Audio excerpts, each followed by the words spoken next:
ये कहानी है पोला नामी एक लड़की की जो बहुत ही ज्यादा ज़हीन है। अपने स्कूल और कॉलेज में हमेशा उसने टॉप किया है। वो डॉक्टर बन रही थी और फोर्थ ईयर में भी टॉप करने की वजह से उसे अपना फाइनल ईयर एक बहुत बड़ी यूनिवर्सिटी से कंप्लीट करने की ऑफर आती है, जिसका नाम था यूनिवर्सिटी ऑफ heidelberg। वो बहुत ज्यादा खुश थी। ये बात वो जाकर अपने ग्रैंडपा को बताती है। वो जो इस टाइम हॉस्पिटल में एडमिट थे, ये खबर सुनकर बहुत ज्यादा खुश होते हैं और उसे बताते हैं कि ऐसी अच्छी यूनिवर्सिटीज में जाने का मौका ऐसे ही किसी को नहीं मिल जाता। तुम इसे गंवाना मत। मैं भी इसी यूनिवर्सिटी का पार्ट रहा हूँ और ये यूनिवर्सिटी अपने रिसर्च वर्क के लिए मशहूर है। घर जाकर पोला ये बात अपने मॉम डैड को बताती है। अजीब बात ये थी कि उसके डैड उसकी स्कॉलरशिप से खुश नहीं थे, साथ ही यूनिवर्सिटी ऑफ heidelberg जाने वाले उसके फैसले से भी नाखुश थे और ये चीज पोला को उदास कर देती है। उसकी उदासी उसकी मॉम से दिखनी नहीं चाहती और फाइनली ये लोग पोला को यूनिवर्सिटी जाने की परमिशन दे देते हैं। सीन कट होकर हमें यूनिवर्सिटी ऑफ heidelberg का एक सीन दिखाया जाता है जहाँ डायसेक्शन टेबल पे एक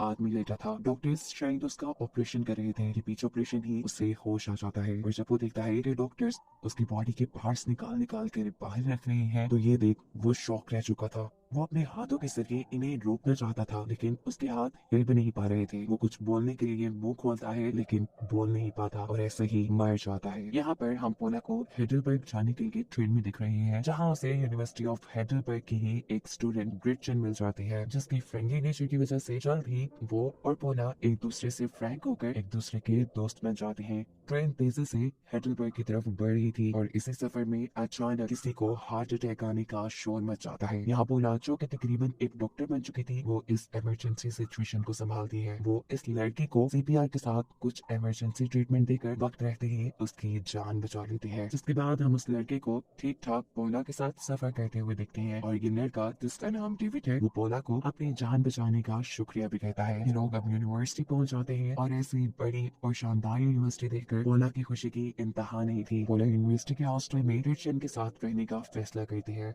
जिसके बाद ये दोनों मिलकर यूनिवर्सिटी का एक टूर लेते हैं। चलते चलते पहुंच जाते हैं ये लोग एक मुर्दा घर के पास, जहां मरे लोगों को रखा जाता है। उनके आते ही यहाँ अचानक से एक डेड बॉडी बुरी तरह हिलती है, जो देख पोला शॉक हो चुकी थी। उसके साथ आई उसके दोनों साथी डर के यहाँ से भाग जाते हैं, लेकिन पोला को बिल्कुल डर नहीं लगा, क्योंकि वो ये बात जानती थी कि कोई भी बॉडी तभी हिल सकती है जब उसे इलेक्ट्रिक इम्पल्स दी जाए। वो इस बॉडी के पास जाकर इस बॉडी के हिलने की वजह ढूंढने लगती है। उसने जैसे ही डेड बॉडी के ऊपर से कपड़ा हटाया तो कुछ मिनट तक वो हिल भी नहीं सकी, क्योंकि इस डेड बॉडी पर उसका सर नहीं था। लेकिन फिर वो अभी भी इसके हिलने की वजह जानने में लग जाती है और बॉडी को अच्छी तरह चेक करने पे उसे बॉडी के साथ कुछ वायर्स और चिप लगी नजर आती है, जिन वायर्स का पीछा करते हुए वो एक सीक्रेट रूम तक पहुंचती है, जहाँ पर कुछ सीनियर्स इन सब के ड्रैगिंग के लिए बैठे थे। वो तो बस इन लोगों को डराने के लिए करंट के जरिए बॉडी में इलेक्ट्रिक इम्पल्स डाल रहे थे और यही वजह थी बॉडी के हिलने की। अब पोला क्योंकि डरी नहीं थी, इसलिए ये सब पोला की बहादुरी से इम्प्रेस होकर उसे रात में होने वाली एक पार्टी में इनवाइट करते हैं, जहाँ उसकी दोस्त क्रिश्चियन भी आती है और उसने ट्रेन वाले लेके डेविड को भी बुलाया था। यहाँ डेविड जो कि इस यूनिवर्सिटी में पार्टी करने के लिए गया था, उसे क्या मालूम था कि ये पार्टी ये मजा उसका आखिरी मजा होगा, क्योंकि जैसे ही डेविड वॉशरूम में जाता है तो कोई अनजान आदमी उसके गले पे इंजेक्शन लगाकर उसे बेहोश कर देता है। ये कौन था इसके बारे में किसी को नहीं पता था। वो घसीटते हुए डेविड की बॉडी को कहीं ले जा चुका था और बाहर पार्टी करने वाले लोग इस चीज से बेखबर थे। पोला और ग्रिचन ने भी इस पार्टी में खूब मजे किए थे, इतने कि ग्रिचन को याद ही नहीं रहा कि उसने यहाँ पे डेविड को भी बुलाया था। अगली सीन में हम डेविड को डायसेक्शन टेबल पे लेटा हुआ देखते हैं। उसके करीब दो डॉक्टर्स हैं जो आपस में डेविड का डायसेक्शन करने की बात कर रहे हैं, यानी उसके जिस्म को काट कर उसके जिस्म के हिस्से निकालने की बात कर रहे हैं। और इसी टाइम पे डेविड को होश भी आ गया है। अपने आप को बचाने के लिए वो पास रखा डॉक्टर का एक ब्लेड उठा लेता है और जैसे ही डॉक्टर डेविड को कोई इंजेक्शन लगाने के लिए उसके करीब आता है, फौरन ही डेविड उस पे हमला करके यहाँ से भागने की कोशिश करता है, लेकिन तभी पीछे से दूसरा डॉक्टर उसके ऊपर हमला करके उसे मार देता है। अगले दिन पोला की इस यूनिवर्सिटी में पहली क्लास थी, जहाँ पहला लेक्चर प्रोफेसर ग्रोमबैक उन्हें देते हैं और बताते हैं कि हमारी यूनिवर्सिटी रिसर्च के लिए पूरी दुनिया में मानी जाती है और हमारी यूनिवर्सिटी से बने हुए डॉक्टर दुनिया के बेस्ट डॉक्टर्स हैं और आने वाले कुछ सालों में आपका भी नाम उन्हीं बेस्ट डॉक्टर्स में होगा। ऐसे में हमारी जिम्मेदारी है आप लोगों को बेस्ट नॉलेज और बेस्ट एजुकेशन देना, साथ ही हम यहाँ पे आपको एक्सपीरियंस भी देंगे। डॉक्टर इन्हें एनाटॉमी के डायसेक्शन रूम में ले जाते हैं, जहाँ पर डॉक्टर्स मरे हुए लोगों की बॉडी पर एक्सपेरिमेंट करते हैं। यहाँ देखने को मिलते हैं बहुत से इंसानी स्केलेटन, जिनके बारे में प्रोफेसर ग्रोमबेक तो इन्हें बताते हैं कि ये नकली है, लेकिन दिखने में ये सब बिल्कुल असली जैसे लग रहे थे। ये बोला को एक स्केलेटन के नीचे अपने ग्रैंडपा का नाम लिखा नजर आता है। एक्साइटेड होकर वो ये चीज प्रोफेसर ग्रोमबेक को बताती है कि ये स्केलेटन मेरे ग्रैंडपा ने बनाया है। जवाब में प्रोफेसर ग्रोमबेक कहते हैं यकीनन वो इस यूनिवर्सिटी के फिर बहुत ही होनहार स्टूडेंट रहे होंगे और उन्होंने प्रोफेसर बनने के बाद रिसर्च वर्क पे भी काफी काम किया होगा। और ये बातें सुनकर पोला अपने ग्रैंडपा के लिए बहुत ज्यादा प्राउड फील कर रही थी। अब फाइनली टाइम आ गया था कि स्टूडेंट खुद पोस्टमार्टम करे। पोला के सामने जो डेड बॉडी थी, इसे देखकर पोला शॉक रह जाती है, क्योंकि ये कोई और नहीं बल्कि डेविड था, जिसके सिर्फ 2 दिन पहले ही तो उसने जान बचाई थी। प्रोफेसर ग्रोमबेक पोला को इस आदमी का दिल निकालने को कहते हैं, लेकिन उल्टा पोला ग्रोमबेक से सवाल करती है कि ये आदमी कैसे मरा। इसकी बॉडी पे ऐसे कोई निशान नहीं है जिसकी वजह से कहा जाए कि ये किसी बीमारी से मरा है। यहाँ प्रोफेसर ग्रोमबेक उसे डांट देते हैं और कहते हैं तुम्हें अपने काम पर तवज्जो देनी चाहिए। ये मैटर्स तुम्हारे नहीं है कि ये आदमी कैसे मरा। हो सकता है किसी रिसर्च के लिए तैयार किया जा रहा हो। ये बातें सुनने के बाद पोला और ग्रेचन दोनों काम तो करने लग जाती है, लेकिन दोनों को ही दाल में कुछ काला महसूस होता है और पता चलाने के लिए वो डेविड के ब्लड सैंपल्स को अपने पास छुपा लेती है। लैब में इस ब्लड पे रिसर्च करने पे पोला को ब्लड के अंदर बहुत ही अजीबोगरीब केमिकल्स का पता चलता है, जो केमिकल्स किसी आम इंसान के जिस्म में नहीं पाए जाते। ये बात पोला अपने एक फ्रेंड से डिस्कस करती है और उसे केमिकल का पता चलाने को कहती है। जो लड़का उसे कहता है कि सिर्फ ब्लड नहीं, वो जो उसकी बॉडी के कुछ टिश्यूज पे चाहिए होंगे केमिकल का पता चलाने के लिए, जिसके लिए भी पोला हामी भर देती है। अपने इस मिशन के लिए पोला मुर्दा कर जाती है और वहाँ फ्रीजर से डेविड की बॉडी निकाल कर उसके कुछ टिश्यूज चुरा लेती है। इस दौरान उसने नोटिस किया कि डेविड के पाँव पे AAA के निशान थे। अपना काम करके वो तकरीबन फ्री हो ही गई थी कि अचानक यहाँ पर इस जगह का अटेंडेंट आ जाता है, जिसे देखकर पोला घबरा जाती है। वो पूछता है कि तुम आखिर यहाँ क्या कर रही हो। उसे कुछ समझ नहीं आता। वो झूठ बोल देती है कि वो प्रोफेसर ग्रोमबेक के कहने पे यहाँ आई। वो इस अटेंडेंट से पूछती है कि डेविड की बॉडी को यहाँ तक कौन लेके आया है, जिसके जवाब में अटेंडेंट उसे बताता है कि मैं यूनिवर्सिटी की पॉलिसीज को देखते हुए एक स्टूडेंट को इसकी इन्फॉर्मेशन नहीं दे सकता। वो इंसान जो आपकी बात जान गया था कि पोला डेविड की मौत की छानबीन कर रही है, वो ये खबर किसी को फोन पे बताता है। जरूर वो डेविड के मर्डर को ही ये खबर दे रहा होगा। अगले सीन में हम पोला और उसके दोस्त ग्रेचन को लाइब्रेरी में दिखते हैं। वो डेविड की मौत को ही डिस्कस कर रहे थे। तभी पोला को डेविड की बॉडी पे AAA के मार्क्स याद आते हैं, जिसके बारे में वो बुक्स में रिसर्च शुरू करती है। उसे मालूम होता है कि ये एक सीक्रेट सोसाइटी का साइन है, जहाँ के लोग मेडिकल साइंस की रिसर्च के लिए जिंदा लोगों पर एक्सपेरिमेंट करते थे, जो कि इलीगल था। ये लोग ऐसे इंसानों को अपना शिकार बनाते थे जिनको पहले से ही कोई बड़ी बीमारी हो, ताकि वो इस बीमारी की वजह से इंसान की बॉडी में होने वाले चेंजेस को देख सके, उसके ऊपर रिसर्च कर सके और साथ ही इस इंसान की फिर मुर्दा बॉडी को किसी दूसरे रिसर्च पर्पस के लिए भी इस्तेमाल किया जा सके। पता चलता है कि जो स्केलेटन पिछले सीन में दिखाए गए थे वो भी इन्हीं इंसानों से बनाए जाते थे, जिनको देखकर बच्चे ज्यादा अच्छे से अपने कॉन्सेप्ट क्लियर कर पाए। इस सोसाइटी का नाम था एंटी हिपोक्रेट सोसाइटी, जो पिछले कई 100 सालों से काम कर रही थी और heidelberg यूनिवर्सिटी का इस सोसाइटी से गहरा ताल्लुक था। पहले ये सिर्फ बीमार लोगों पर रिसर्च किया करते थे, लेकिन वक्त गुजरने के साथ जब वर्ल्ड वॉर 2 हुई तो जर्मन्स ने बेगुनाह और बेकसूर लोगों को भी इन रिसर्च पर्पसेस के लिए इस्तेमाल किया। अब पोला को शक है कि ये सोसाइटी अभी भी यूनिवर्सिटी ऑफ heidelberg में काम करती है और उसे से जुड़े हुए लोगों ने ही जरूर डेविड का मर्डर किया है, क्योंकि वो एक हार्ट पेशेंट था। रेचन उसकी सारी थ्योरी को एक कहानी कहती है, साथ ही ये भी कि ये सारी कहानियां किताबों में एग्जिस्ट करती हैं। असल में ऐसा कुछ नहीं हो सकता। डेविड को जरूर उसके किसी दुश्मन ने मारा होगा।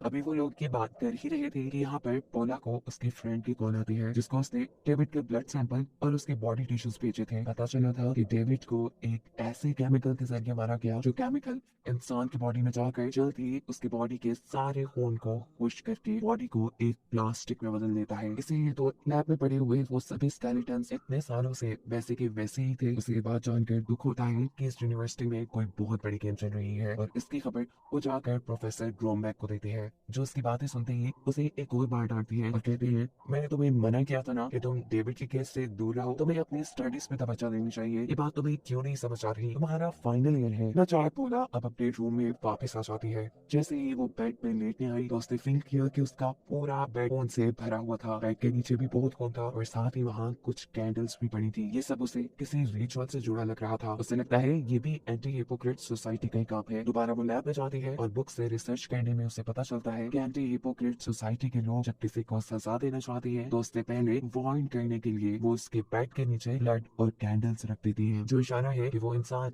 इनके कामों में टांग ना अड़ाए। और अगर वो इंसान फिर भी पास ना आए, सेकंड वार्निंग वो उसके टांग पे 3 कट लगा के देते हैं। तीसरी वार्निंग के लिए वो उसके मुंह पे 3 कट लगा देते हैं और चौथी बार तो उसको मार ही देते हैं। आम तरीके से नहीं, बल्कि उनकी बॉडी को 3 हिस्सों में डिवाइड करने के बाद बोला जब वापस कमरे में आई तो उसके रूम में हेन नामी एक लड़का था जो कि उसके रूममेट इन्हीं ग्रिचन का बॉयफ्रेंड था। पोला से बताती है कि ग्रिचन इस टाइम रूम में नहीं है। जवाब में वो कहता है, हाँ मैं ये बात जानता हूँ, मैं बस उसे मनाने आया हूँ क्योंकि मैं उससे बहुत प्यार करता हूँ। हालांकि मुझे ये भी पता है कि वो मुझे धोखा दे रही है, लेकिन इस वक्त मैं उसे एक मौका जरूर देना चाहूंगा। इसी टाइम पे हम ग्रिचन को देख रहे थे जो मुर्दा घर में किसी दूसरे लड़के के साथ थी। काफी देर जब ग्रिचन अपने रूम में नहीं आया तो हेन भी यहाँ उसे ढूंढने के लिए आ गया था। और जब वो उसे किसी दूसरे लड़के के साथ दिखता है तो जेलसी में वो दूसरे लड़के को एक अजीब केमिकल वाला इंजेक्शन लगाकर मार देता है। सिर्फ इस लड़के को ही नहीं, हैन ने तो ग्रिचन को भी वही इंजेक्शन लगा दिया था। अपने आप को बचाने के लिए वो घिसटते हुए यहाँ से निकलने की कोशिश करती है, लेकिन उसे ऐसा महसूस हो रहा था जैसे उसकी बॉडी का सारा खून खुश्क हो रहा हो। वो अपने लिए कुछ नहीं कर पाती और यही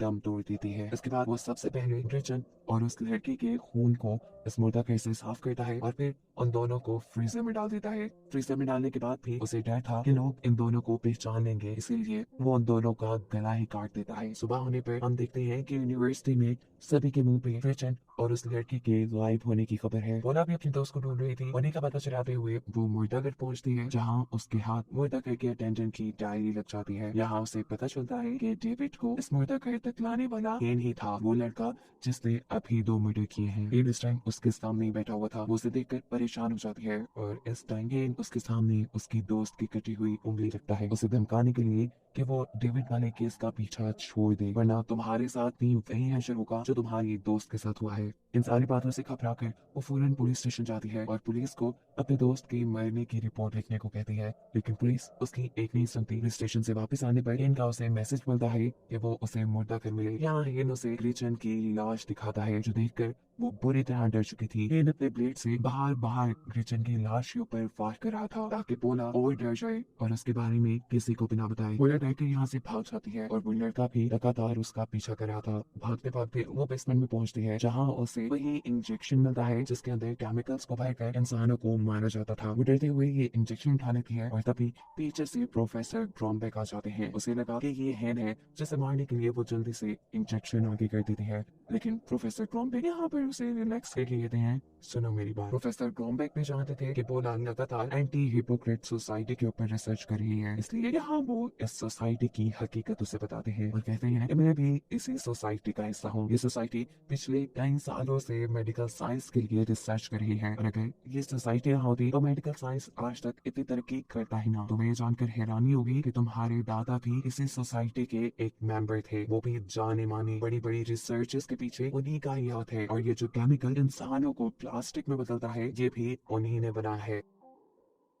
ये बात जानकर पोला शॉक में रह जाती है कि वो अपने ग्रैंडपा को अपना आइडियल मानती थी और वो भी इन्हीं की तरह किलर थे। वो इस बारे में अपने ग्रैंडपा से बात करना चाहती थी, लेकिन अफसोस की बात यह है कि उसी दिन उसके ग्रैंडपा की मौत हो जाती है। और अगले सीन में हम एंटी हिपोक्रेट सोसाइटी की एक मीटिंग देखते हैं, जहाँ पे हेन के लिए ही अदालत लगाई गई थी। असल में उसने 2 ऐसे लोगों को मारा था जो कि बीमार भी नहीं थे और ना ही एंटी हिपोक्रेट सोसाइटी का शिकार थे। उसने अपनी जाती दुश्मनी और अना के लिए एंटी हिपोक्रेट सोसाइटी के दिए हुए अथॉरिटीज का इस्तेमाल किया। हेन सोसाइटी के लिए भी खतरा बनता जा रहा था, जबकि हेन सोसाइटी के लोगों को कहता है मैं जो भी कर रहा हूँ आप लोगों के लिए ही कर रहा हूँ। प्रोफेसर जवाब पे कहते हैं नहीं, वो उसे सजा के तौर पे अपने बॉडी पे 3 कट लगाने को कहते हैं। जुनून में आकर हेन अपने मुंह के ऊपर 3 कट लगा लेता है और इन्हें वार्न करके जाता है कि अभी तो वो और भी मर्डर करेगा। ये सुनने के बाद सोसाइटी के लोग उसे पुलिस के हवाले करने का फैसला करते हैं। ये फैसला हेन को और भी जोश में आता है। वो जेल नहीं जाना चाहता था, इसीलिए वो अपने जज यानी प्रोफेसर ग्रोनबेक को रात में उनके घर जाके कत्ल कर देता है। पोला जो कि इस वक्त अपने घर पे थी, अपने ग्रैंडपा के फ्यूनरल की वजह से वो उनके रूम में जाकर उनकी चीजों की तलाशी लेती है, जहाँ उसे ये बात कंफर्म हो जाती है कि वो भी एंटी हिपोक्रेट सोसाइटी का हिस्सा थी और ये चीज उसे बहुत ज्यादा दुखी कर रही थी। अपना दुख मांगने के लिए वो अपने एक फ्रेंड के पास आती है जो उसे सहारा देता है। सुबह होने पर पोला देखती है कि उसके सामान में भी बहुत सी ऐसी चीजें थी जो एंटी हिपोक्रेट सोसाइटी से मिलती थी, यानी वो भी उस सोसाइटी का हिस्सा था। और ये देखकर उसे इतना गुस्सा आता है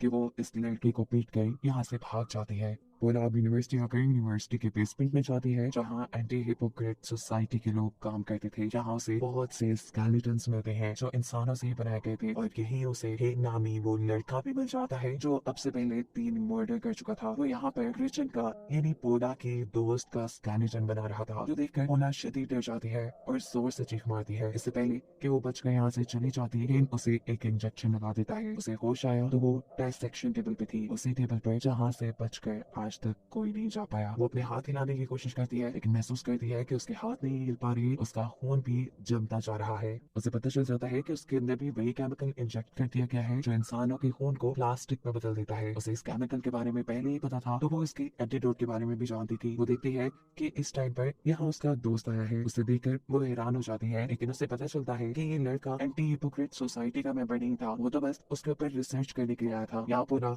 जल्दी जल्दी उसे अपनी सिचुएशन समझाती है और उसे अपनी मदद करने को कहती है। वो उसे बताती है कि मेरी जान खतरे में है, तुम जैसे भी करके यहाँ कहीं से सोडियम क्लोराइड लेकर आओ। लड़का उसकी बात मानते हुए जल्दी से सोडियम क्लोराइड का एक इंजेक्शन लाकर उसे लगा देता है। अभी उसे इंजेक्शन लगा ही था कि यहाँ पर केन और एक और लड़का आ जाता है, यानी एंटी हिपोक्रेट सोसाइटी के मेंबर, जो पोला के दोस्त को यहाँ देकर उसे बेहोश कर देते हैं और पोला के डायसेक्शन की बात करने लगते हैं। वो दोनों बात कर रहे थे कि पोला की बॉडी को 2 हिस्सों में डिवाइड करेंगे। इनको बिल्कुल अंदाजा नहीं था कि इनके दिए हुए केमिकल इंजेक्शंस के बावजूद भी पोला होश में थी। हैन जितने भी यहाँ पर पोला के दूसरे दोस्त को उठाकर डायसेक्शन टेबल पर रखता है, तभी मौका पाते ही पोला हैन के यहाँ दूसरे दोस्त के ऊपर हमला करके उसके ऊपर वही इंजेक्शन लगा देती है, जिससे वो बेहोश हो जाता है। उसे ऐसा करते देखकर हैन को उसके ऊपर गुस्सा आ जाता है। वो उसको मारने के लिए उसकी तरफ बढ़ता है। उसके हाथ में सर्जरी ब्लेड थी। वो जैसे ही पोला के ऊपर हमला करता है तो इस हमले से पोला बच जाती है और अपनी जान बचाने के लिए अपने पीछे मौजूद ब्रेकर बॉक्स से एक हाई वोल्टेज करंट की तार निकालकर वो हैन को करंट लगाकर मार देती है। हैन का दूसरा साथी भी पोला के दिए हुए केमिकल की वजह से मर चुका था, जबकि पोला अपने दोस्त को लेकर हॉस्पिटल आ गई थी,